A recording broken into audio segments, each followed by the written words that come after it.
오늘 본문의 내용을 보면 예수님께서 예루살렘으로 가신다 그랬어요. 그리고 가는 길에 사마리아와 갈릴리 사이로 가셨다. 이제 그런 말씀하시는데, 여러분들은 이스라엘의 그런 지도를 한번 생각해 보시면 제일 위쪽에 이제 갈릴리라고 하는 그런 지역이 있죠. 그 다음에 중간에 그 사마리아가 있고, 그다음 사마리아보다 더 남쪽에 뭐가 있냐면 예루살렘이 있어요.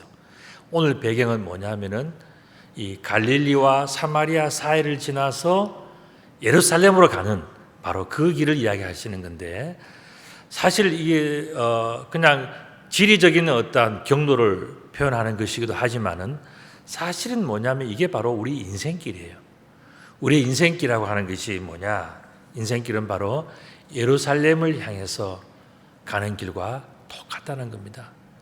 그런데 이 예루살렘이라고 하는 하나님의 나라를 향해서 가는데, 그 길에는 그냥 쉽게 가는 것이 아니라 가는 데는 갈릴리 같은, 어떻게 보면은 유대인들, 믿음 있는 사람들이 사는 그런 모습도 있고, 또 어떻게 보면은 사마리아 사람같이 인정받지 못하는 그런 사람들도 있다는 거예요.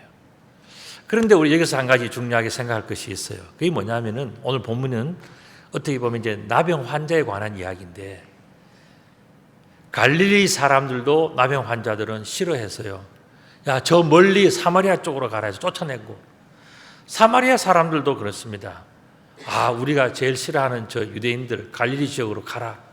그렇게 해서 사실은 뭐냐면은 갈릴리와 사마리아 중간에 이 나병 환자들이 모여 살았던 거예요. 그런데 바로 그런 곳을 예수님께서 지나서 이제 예루살렘으로 올라가시더라 하는 바로 그 내용입니다. 이런 인생길 속에서, 이런 인생길에 있어서 가장 심각한 문제는 뭘까? 그것은 바로 하나님께 지은 죄의 문제였어요. 여기 나오는 나병 환자들의 모습이 바로 그런 모습이지 않겠습니까? 하나님께 지은 죄의 모습. 여러분들, 우리가 교회에 오면은 구원받아야 된다, 뭐 이런 이야기를 하는데 구원이 뭔지 아십니까? 저는 어릴 때는요 10원에서 1원 빼면은 구원인 줄 알았습니다.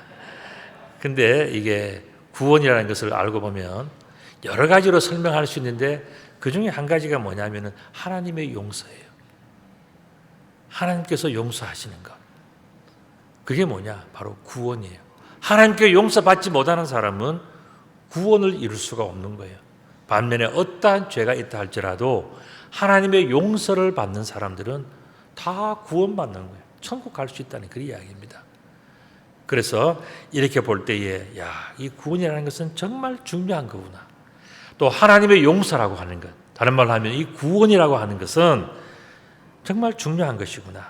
자, 그렇다면 구원받기에 합당한 믿음은 어떤 것일까? 오늘 본문에 구원받기에 합당한 믿음이라는 표현이 나오지 않습니까? 그렇다면 구원받기에 합당한 믿음은 어떤 것일까? 우리에게는 죄가 있고 구원받기 어려운 여러 가지 요소들이 있는데 그럼에도 불구하고 우리가 구원받기에 합당한 것은 어떤 모습이고 그 방법은 무엇일까? 궁금하지 않습니까? 거기에 대해서 예수님께서 말씀해 주신 본문이 바로 오늘 이 본문이에요. 그 답은 뭐냐 하면은 구원받지 못한 사람들의 비유를 보면 알 수가 있다는 겁니다. 오늘 본문에서는 그런 사람들을 어떻게 표현하면 나병 환자들 그렇게 이야기를 했어요. 우리 옛날에 보면 어릴 때 문둥병 환자들이 있었습니다. 동네에 제가 어릴 때는 어떤 이냐면 우리가 그 상위 용사들은요 주로 볼펜을 팔러 왔었어요. 모나미 볼펜. 그 다음에 또 이 문둥병 환자들은 나병 환자들은 뭘 팔러 왔냐 하면은요 계란을 팔러 왔어요. 그들이 저 산속에서 계란 다 키워가지고요.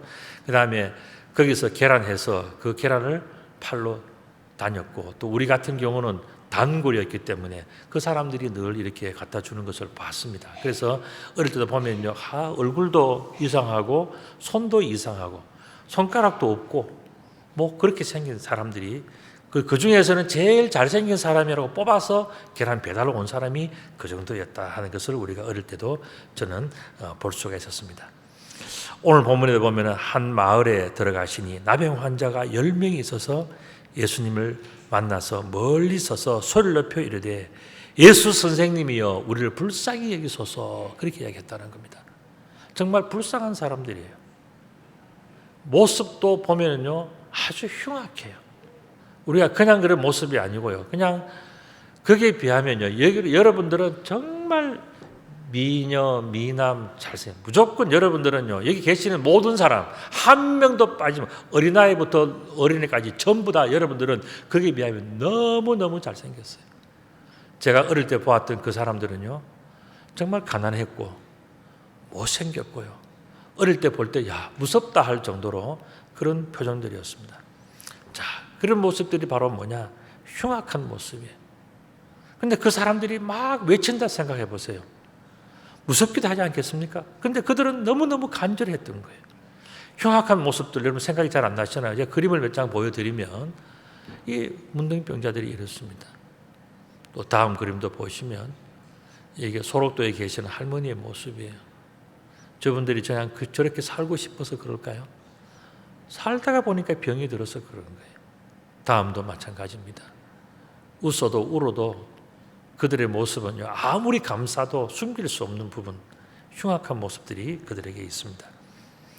이렇게 흉악한 사람들에 대해서도 성경은요 참 어떻게 보면 무거운 또 이야기를 해주고 있습니다. 이 나병 환자는 옷을 찢어야 된다 그랬어요. 왜냐하면은 정상적으로 잘 차려입고 있으면 사람들이 나병 환자인지 모르고 곁에 갈 수 있잖아요. 옷을 다 찢어서 나는 나병 환자입니다 드러내야 돼요. 그리고 또 머리를 풀어가지고 나는 이상한 사람이다라고 표시를 해야 돼요. 그리고 웃 입술을 뭡니까? 코까지 다 막아가지고 나는 부정합니다. 가까이 오지 마세요. 이야기를 사람들이 올 때마다 이야기를 해야 돼요. 왜 그렇습니까? 나병 환자는 나병을 옮길 수 있다고 생각하고 또 이 부정하다는 이야기는 뭡니까? 저 사람들은 하나님으로부터 저주를 받은 사람이 가까이 가면 안 돼. 낙인 찍힌 사람들이기 때문에. 그리고 그 사람들 자체는 또 어떻습니까?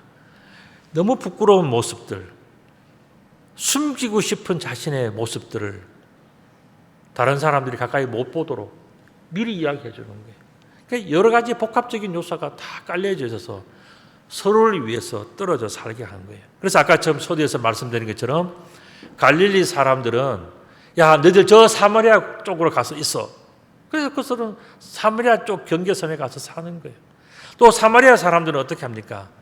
야, 너희들은 나병 환자고 너희들은 죄인이고 다 그러니까 너희들은 저 유대인들 쪽에 가서 있어. 그래서 모든 사람들이 다 버린 사람. 그 사람들이 바로 뭐냐? 나병 환자들이에요.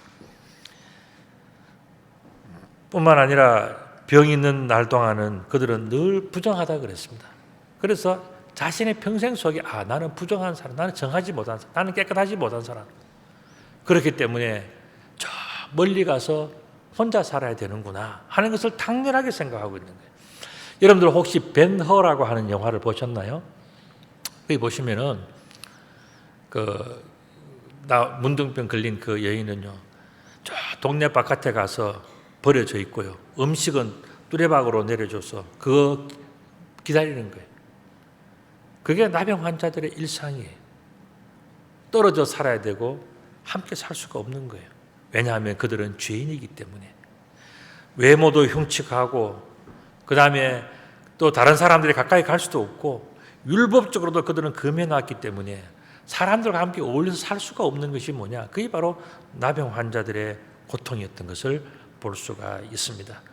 부정하에서 진영 밖에서 살아가야 하는 그런 사람들, 그런 사람들에게도 하나님의 용서, 다른 말로 하면 구원받을 수 있는 방법이 있다는 것을 오늘 본문에 이야기해 주고 있어요. 여러분 사실 이 본문은요, 요즘 시대에 나병 환자가 어딨냐, 한 센씩 병 있는 사람이 수가 얼마 안 돼요. 그래서 그 병 걸린 사람들 고치는 이야기인가? 그게 아니에요. 사실은 뭡니까? 나병은 바로 우리들의 죄를 이야기하는 거예요. 하나님 보실 때에 너무너무 흉측한, 용서받지 못한 사람들의 그 죄를 어떻게 용서받을 수 있을 것인가? 그 문제를 설명해 주는 본문이 바로 오늘 이 본문이란 말이죠. 구원받기에 합당한 방법이 뭘까? 용서받을 수 없는 사람, 하나님 보시기에 흉측한 사람, 상종할 수 없는 어려움에 있는 그 사람들이 어떻게 하면 용서를 받고 구원을 얻을 수 있을 것인가를 가르쳐주는 본문이 바로 오늘 이 본문이란 말이죠. 근데 제가 그 방법에 대해서 결정적인 중요한 힌트 하나를 제가 여러분들에게 알려드릴 텐데, 여러분들 이 성경 본문을 보시고 한번 찾아보세요. 뭐가 결정적인 요소인가? 자, 우리 14절 우리 같이 한번 읽어봅시다. 시작. 보시고 이르시되 가서 제사장들에게 너희 몸을 보이라 하셨더니 그들이 가다가 깨끗함을 받은지라. 여러분들 생각에는 뭐가 아주 결정적인 요소예요? 여기에 힌트가 들어있습니다. 가장 중요한 단어가 뭘까요? 여기에 아주 중요한 그런 힌트가 있다. 결정적인 힌트가 있단 말이죠. 여러분들 생각에는 뭐가 제일 중요한 단어일 것 같아요? 생각하셨습니까? 자, 이제 한번 제가 답을 가르쳐 드릴 테니까 맞는지 틀린지 한번 채점해 보세요. 자, 다음. 답은 간다라는 거예요. 맞췄습니까? 예. 여러분들 표정 보니까 아닌 것 같아요. 대부분 다. 여기서 간다는 것이 너무 중요한 단어예요. 보시고 이르시되 가서 제사장들에게 너희 몸을 보이라. 그들이 가다가 깨끗함을 입었다. 그렇게 이야기합니다. 여러분들 한번 뒤바꾸어 생각해 보세요.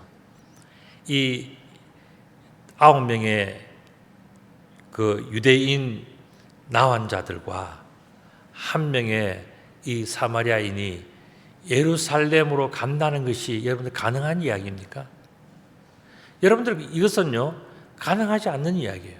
왜 그런가 하면은 나병 환자들은요 성전에 들어갈 수가 없잖아요.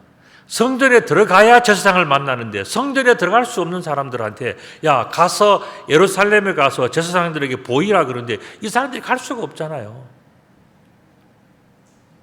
그런데도 이 사람들은 어떻게 합니까? 갔단 말이죠. 불가능한 것, 될 수 없는 것.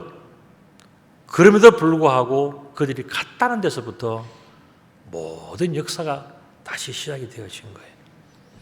예루살렘에 가서 제사장에게 보이는 것이 여러분들 생각에는 뭐가 그리 중요하냐 하실지 모르지만은 나병 환자들이 예수님의 말씀만 듣고 예루살렘에 가지 않았다면 이런 역사는 일어나지 않았어요. 예루살렘 성전을 향해서 그들이 나아간다는 것 자체가 아주 대단한 용기가 있는 거예요. 내가 못 가는데 왜 가냐? 할 수 있잖아요. 가서 뭐 할 건데? 제사장 만나도 안 될 거야. 다 이야기할 수 있는 가능성 있는 이야기들이에요. 그런데 이 사람들은 어떻게 했습니까? 예수님 말씀 그 한마디, 자신의 상황을 볼 때는요, 갈 수도 없고 가서 만나 주지도 않을 것 같고 가는 동안에 어떤 문제가 생길 것 같고 여러 가지 복잡한 일들이 많음에도 불구하고 그들은 못했습니까? 갔지 않습니까? 갔기 때문에 역사가 일어난 거예요. 10명의 나병 환자 중에서 9명은 갈릴리 출신 유대인들이었습니다. 이들은 조금 나았어요. 이들은 어떻게 했습니까? 야, 그래도 우리가 유대인이니까 우리가 살고 있는 이 나라의 수도, 거기에 가면은 그 예루살렘에 가면 예루살렘 성전이 있을 것이고 거기에서 나은 사람들도 많이 있다던데 우리가 거기에 가보자 하는 그런 마음이라도 생길 수 있는 사람들은 갈릴리 출신 유대인들이었어요. 반면에 또 10명의 나병 환자 중에서 1명은 사마리아인이지 않습니까? 이 사마리아인은요, 자기 동네에서도 배척받는 사람인데 이 사람들이 유대의 수도인 예루살렘에 간다는 것이 이게 되는 이야기입니까? 갈 수가 없는 사람이에요. 상종하지, 멀쩡한 건강한 사마리아인도 예루살렘 근처에 가면 사람들이 너 왜 왔어? 너는 사마리아인이잖아. 너는 오지 마. 너는 예루살렘 성전에 들어갈 수가 없어. 하는 것이 그 당시의 풍습인데 이 사마리아인은요, 자신의 사마리아인일 뿐만 아니라 나병이 걸려져 있잖아요. 갈 수가 없는 사람이에요. 그런데 이 사람이 갔다는 것이 너무너무 중요해요. 제가 보기에는요, 너무너무 중요한 포인트예요. 그럼에도 불구하고 이 이방인 사마리아인은 오직 낫고 싶은 마음 하나로, 그리고 자기에게 주신 유일한 희망, 그게 뭡니까? 예수님께서 예루살렘 성전에 가서 제사장을 만나고 너희의 이러한 모습을 보여주라 하는 그 말 한마디. 이거는요, 어떻게 보면요, 과학적이고 이성적이고 철학적이고 논리적인 사람들 볼 때는 세상에 이게 말이 되냐? 뭐 이런 일을 시키냐? 꼭 그렇게 해야 되냐? 나는 안 되는데 왜 안 되는 일을 시키냐고 짜증낼 수도 있는 부분이에요. 그런데 이 사람은 어떻게 했습니까? 자신에게 주는 한 가닥 희망, 한마디 그 희망의 말을 붙들고는요, 다 안 될 거다, 다 틀렸다, 하면 안 된다, 큰일 난다 하는 그런 모든 비난과 모든 부정적인 이야기를 다 들으면서도 예루살렘을 향해서 갔지 않습니까? 이게 저는 참 대단한 부분이라고 생각이 됩니다. 초대받지 않는 사람, 낄 수 없는 자리, 가서 망신만 될 수 있는 그 상황임에도 불구하고, 그럼에도 불구하고 예수님 말씀만 믿고 그 자리로 나아간 믿음이 있는 사람들이 누구냐? 바로 9명 사람, 유대인들과 특별히 한 사람, 이 사마리아인이 있단 말이죠. 그렇게 볼 때에, 자, 다시 한번 정리를 해보면, 그렇다면 구원받기에 합당한 믿음은 무엇일까? 그거는 저는 생각을 해봅니다. 포기하지 않는 믿음이다. 여러분, 예수님께서 구원받기에 합당한 믿음을 이야기하실 때에 중요한 요소가 있다면 그게 뭐냐면 포기하지 않는 거예요. 야, 겉으로 봤을 때에 이거는 이래서 안 되고 저거는 저래서 안 되고, 이렇게 하면 큰일 날 것 같고 저렇게 하면 요거도 먹을 것 같고, 그래서 이 눈치 저치 다 보면 되는 게 하나도 없어요. 그런데 어떻습니까? 모든 사람들이 안 된다 하고 모든 사람들이 그렇게 하면 틀린다 그러고 다 그렇더라도 정말 간절한 마음이 있어서 내가 예수님의 말씀을 붙들고 내가 한번 도전해 보겠다. 내가 한번 거기에 부딪혀 보겠다. 내가 어차피 여기에서 나병 환자로 살아갈 바에는 예루살렘에 가서 돌을 맞고 욕을 얻어먹고 내가 그 모든 비난을 받더라도 내가 거기에 가서 한번 부딪혀 보고 내가 하겠다고 하는 사람은요, 길이 열리는 거예요. 오늘 본문에 나오는 이 유대인들과 사마리아인들, 특별히 이 한 명의 사마리아인은 어떻게 했습니까? 포기하지 않는 믿음이 있었어요. 저는요, 이 말씀 중에서도요, 특별히 이 사마리아인이 예수님도 그렇게 눈빛이 같고 저도 그래요. 저는 이 사마리아인은요, 사실 나머지 9명과는 조금 다르잖아요. 9명은 그래도 내가 유대인이니까 유대인의 성전에 가는 건 마땅하지 하고 그냥 당당하게 뭐 갔을 수도 있어요. 그런데 이 사마리아는 이것도 안 되고 저것도 안 되는 사람이잖아요. 그런데 어떻게 했습니까? 너는 갈 수 없을 것 같은데 하는데도 어떻게 하면 가서 억지로 가는 거예요. 나도 가야 되겠다. 좀 끼워 주세요. 나는 그 길도 모르지만 저는 따라가겠습니다. 먼저 가시면 한 걸음 뒤에 가겠습니다. 이런 믿음으로 따라간 사람이 누구냐? 사마리아인이에요. 사마리아인.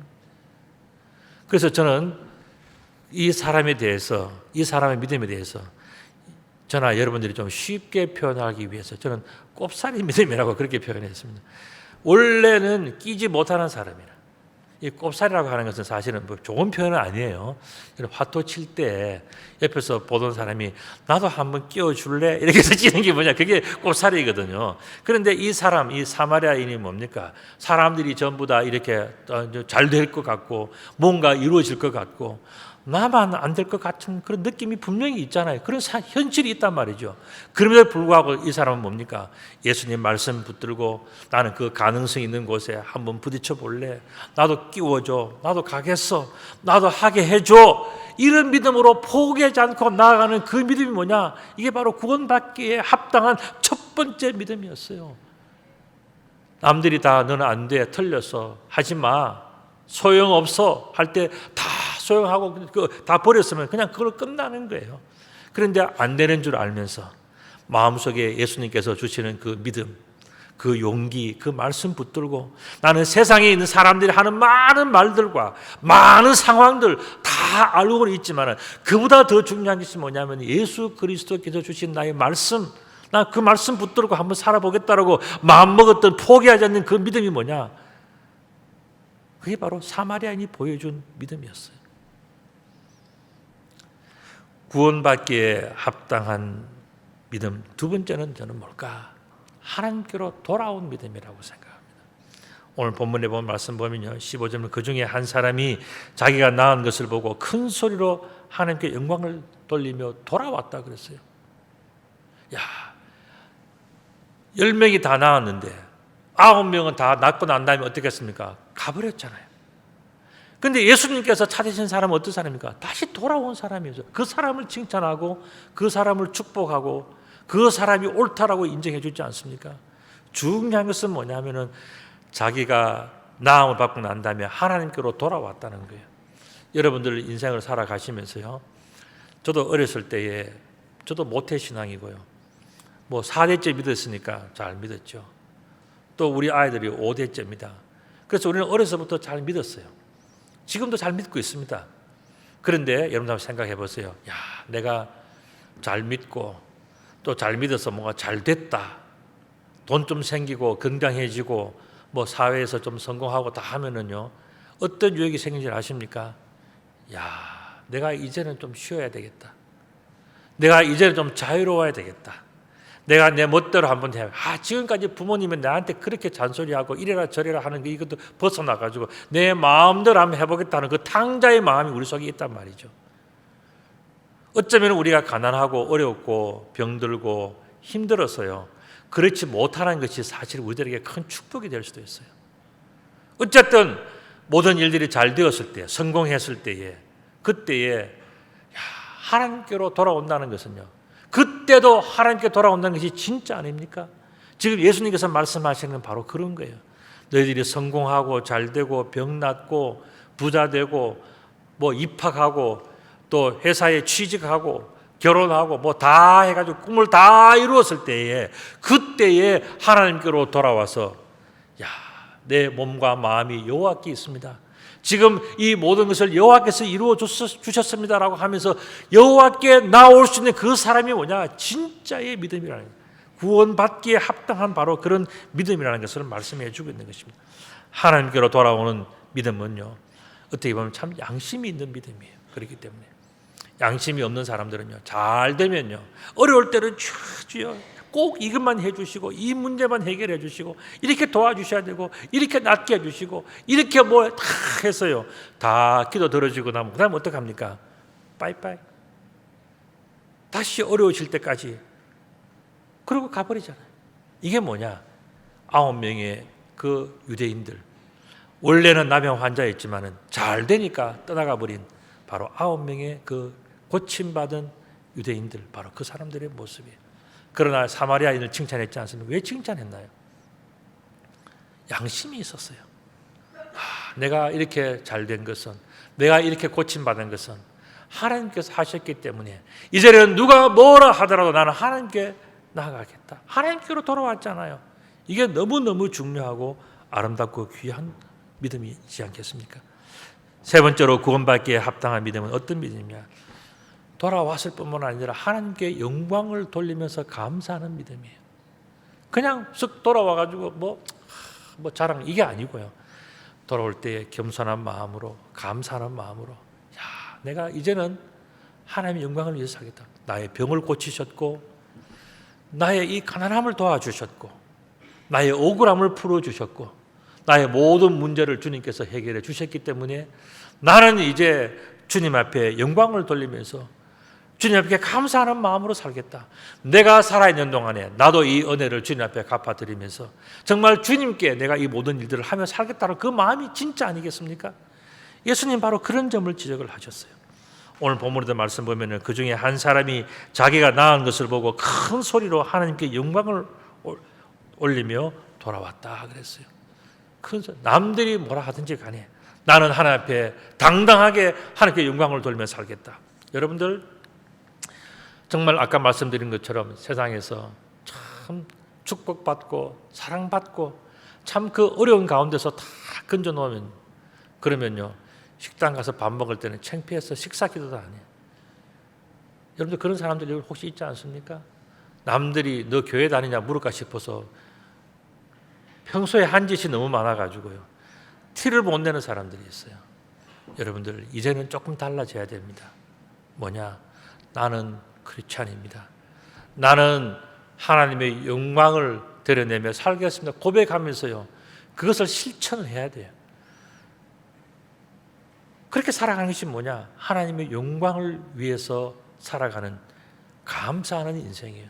여러분들에게 그렇게 많은 사랑과 축복을 주시고 여러분들 과거에 여러분들 눈물 찔찔 흘리면서 하나님 할 때는 언제인데 다 되고 나면요.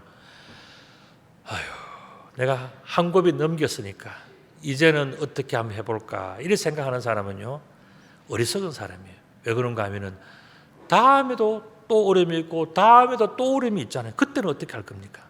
그렇기 때문에 우리는요 어려울 때 잘해야 돼요. 어려울 때 뭘 해야 되느냐? 하나님께 영광을 올려드리고 감사하면서 우리는 어려울 때 하나님 앞에 변함이 없습니다. 어려울수록 우리는 하나님을 더욱더 찬양합니다. 어려울수록 우리는 하나님께 더 큰 영광을 올려드립니다. 이런 고백이 있는 사람이 진짜 아닙니까? 예수님 바로 그것을 말씀하셨어요. 그래서 예수님께서는 말씀을 하셨어요. 이방인 외에는 하나님께 영광을 돌리러 돌아오는 자가 없느냐라고 물으시면서 예수님이 어디에 관심이 있는지를 말씀하셨는데 예수님의 관심 세 가지를 예수님께서는 질문으로 표현하셨어요. 17절의 말씀 보면 예수께서 대답하여 이르시되 첫 번째는 뭐냐? 10사람이 다 깨끗함을 받지 아니하였느냐라고 물었어요. 예수님은 다 알고 계시는 거예요. 10사람이 전부 다 예루살렘 가다가 어떻게 보면 믿음이 있어서 그들이 갔지 않습니까? 가는 동안에 10사람이 다 깨끗함을 받지 않았느냐라고 물었어요. 10사람 다 했는데 어디 갔느냐? 그러면 그 중에서 9은 어디 있느냐? 이게 두 번째 질문이에요. 세 번째 질문은 뭡니까? 이 이방인 외에는 하나님께 영광을 돌리러 오는 자가 없느냐라고 물었어요. 예수님을 떠나서 10명이 전부 다 예루살렘 간 것도 알고 계시고 가는 동안에 다 고침받은 것도 알고 계시고 다 알고 계시는데 고침받은 사람이 오지를 않아요. 9명이 오지를 않는 거예요. 너 하나밖에 없느냐? 이 이방인, 예수님께서는 이 사마리아인을 이방인이라고 표현하셨어요. 이방인은 어떻게 보면 예루살렘 성전에 안 와도 되는 사람이고요. 그냥 살아도 되는 사람이잖아요.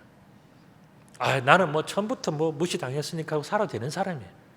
그런데 이 이방인은 어떻게 했습니까? 하나님께 돌아왔고 하나님께 영광을 올려드리고 감사했지 않습니까? 그 예수님은 그것을 너무너무 기뻐하시면서 이것이 정말 구원받기에 합당한 믿음이다. 이 이방인이 가지고 있는 이 믿음이 저 유대인들보다도 더 좋은 믿음이다. 예수님은 그렇게 칭찬해 주신 것입니다. 그에게 이르시되 일어나 가라. 내 믿음이 너를 구원하였느니라. 이렇게 말씀하셨어요. 예수님에게서 칭찬받은 그 믿음은 어떤 믿음일까요? 아까 말씀드린 것처럼 포기하지 않는 믿음이에요. 자기는 그 자리에 낄 수 있는 자기가 안 되는 사람이에요. 그런데 어떻게 했습니까? 저도 좀 끼워 주십시오. 꼭 끼워지고 싶습니다. 이런 간절한 마음, 포기하지 않는 그런 믿음이 있는 사람이었어요. 저는요, 우리의 신앙생활도 마찬가지로 생각합니다. 자, 하나님을 향해서 오늘 본문이 뭡니까? 예루살렘으로 가는 길이 있습니다. 그 길은요, 결국 천국 가는 길이지 않습니까? 그 천국 가는 길에 사람들이 이런 사람 저런 사람들이 다 있단 말이죠. 그런데 그들의 죄가 사함받고 구원받는 역사가 일어나는 거예요. 이게 천국 가는 길에서 충분히 일어날 수 있는, 또 반드시 일어나는 그런 거룩한 역사 아니겠습니까? 그 귀한 역사가 일어나는데 죄 때문에, 허물 때문에, 신분 때문에, 뭐 때문에 낄 수 없다고 해서 포기하면요, 그건 그냥 포기하고 끝나는 거예요. 천국은 그냥 멀어지고 끝나는 거예요. 그러나 그럼에도 불구하고 나를 좀 끼워 주십시오. 저를 좀 교회에 데려가 주십시오. 저에게 복음을 좀 전해 주십시오라고 간절히 바라는 그 사람들은요, 구원을 얻게 되는 거예요. 예수님은 바로 그 점을 이야기하신 겁니다. 포기하지 않습니다. 낄 수 없는 사람인데도 아까 말씀드린 것처럼 꼽살이라도 좀 끼워 주십시오 해서 들어가는 그 사람이 뭐냐? 그 사람이 구원받는 믿음의 주인공이 되는 거예요. 뿐만 아니라 다 이루어졌을 때요, 하나님께로 돌아올 줄 아는 믿음 가진 사람은 지혜로운 사람들이에요. 내가 다 됐다라 하고 탁 가면요, 주님도 탁 하고 끝나는 거예요. 그냥. 그렇기 때문에 우리는 어떻게 됩니까? 내가 잘 됐을 때, 내가 성공했을 때, 내가 병에 나았을 때, 내가 축복받았을 때, 그때 하나님께로 돌아올 줄 아는 것이, 그게 바로 양심이 있는 믿음이에요.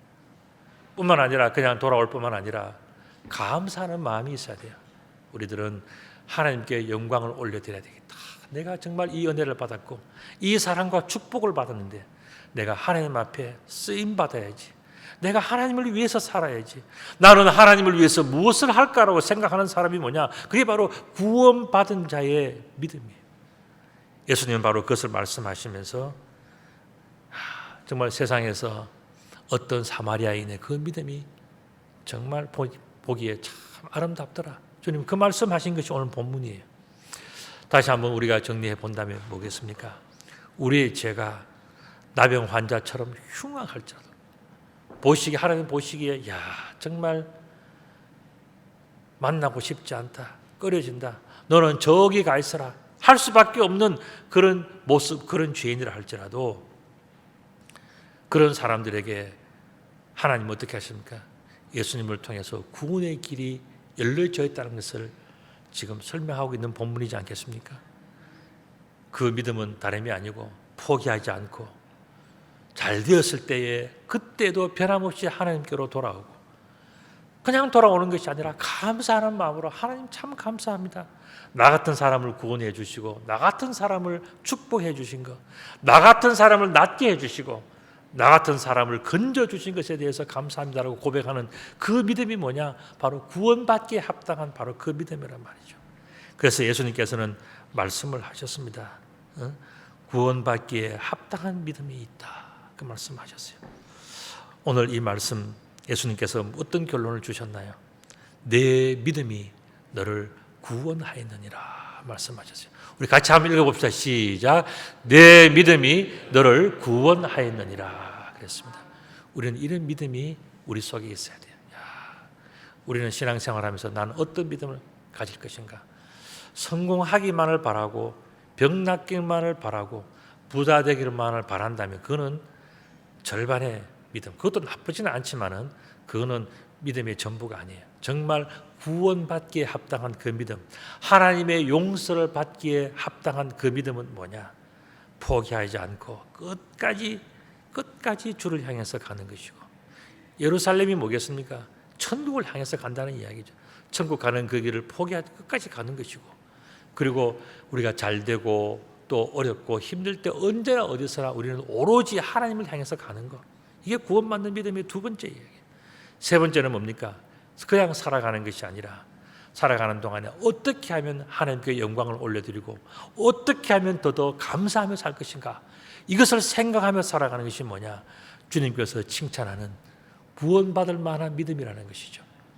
내 믿음이 너를 구원하였느니라. 이 말씀이 여러분들 속에 늘 함께 하시기를 우리 주님의 이름으로 축복합니다. 아멘.